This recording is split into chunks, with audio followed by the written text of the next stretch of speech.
Fala galera, eu estou aqui para falar para vocês sobre o ano de 1968. E quando nós falamos sobre o ano de 1968, que é considerado realmente como um ano extremamente importante para a história da humanidade, um dos eventos que mais se destacam são os eventos que ocorrem na França, em Paris, em maio de 1968. 1968 acaba sendo realmente um momento de mudança, de crítica aos valores conservadores que existiam dentro da sociedade. Então esse contexto histórico que nós falamos, especificamente da França, de maio de 68, vão acabar se desdobrando em críticas a toda essa sociedade, e sobretudo a um cara. Esse aí que vocês estão vendo na imagem, o Charles de Gaulle, que era o presidente da França, o general, lutou lá na Segunda Guerra e era considerado como um homem extremamente conservador dentro da França.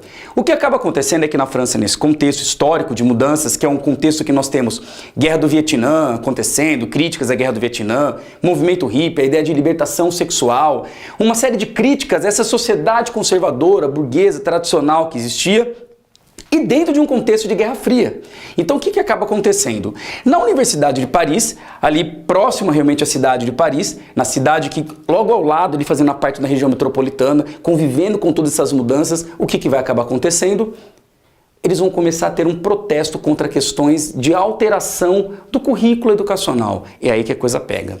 Quando começaram a fazer isso com os estudantes, eles subestimaram a força que os estudantes poderiam ter. E aí os estudantes começam a protestar contra essas mudanças. Mudanças como, por exemplo, a separação dos alojamentos masculino e feminino, mudanças ligadas ao currículo. E eles começam a protestar.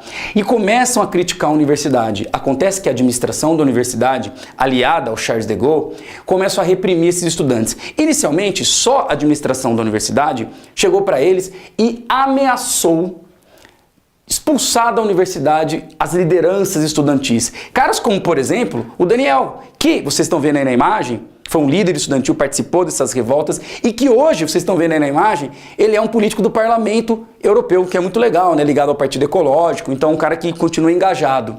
E aí as lideranças estudantis são ameaçadas. Quando elas são ameaçadas, isso acaba na verdade dando um outro corpo, porque a Universidade de Sorbonne também declara apoio a esse movimento.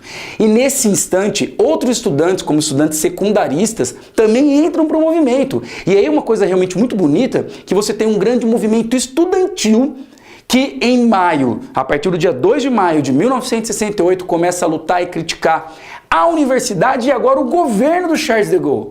Acontece que o Charles de Gaulle, para resolver esse problema, essa situação para ele, resolveu reprimi-los de maneira violenta, iniciando uma série de confrontos, de protestos violentos, que são as barricadas.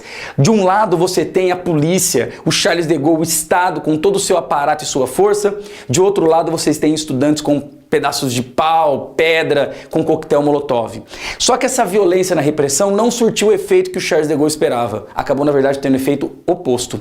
Porque grupos de sindicalistas acabam aderindo ao movimento. E é nesse momento que esse movimento acaba tendo um desdobramento, que ele também começa a ganhar uma faceta muito de esquerda. Embora existissem também dentro do movimento grupos de direita, isso é importante destacar. Mas ele tem uma faceta mais de grupos de socialistas, anarquistas, grupos de esquerda, em um contexto de Guerra Fria. Então, o que acaba acontecendo é que como esses grupos sindicalistas também participam, trabalhadores participam, eles simplesmente fazem uma greve. Vocês podem olhar a imagem, por exemplo, dos funcionários aí, ó, todos parados, e essa greve parou a França. Coisa de 9, 10 milhões de pessoas, 2/3 dos trabalhadores cruzaram os braços e pararam exigindo mudança. A pressão foi tão grande, gente, que esse cara aqui, ó, Charles de Gaulle, teve que recuar. E no dia 30 de maio de 68, ele acabou dizendo que ia melhorar os salários mínimos, que ia dar, na verdade, benefícios para os trabalhadores e que em junho ia convocar uma eleição para ele poder sair do poder.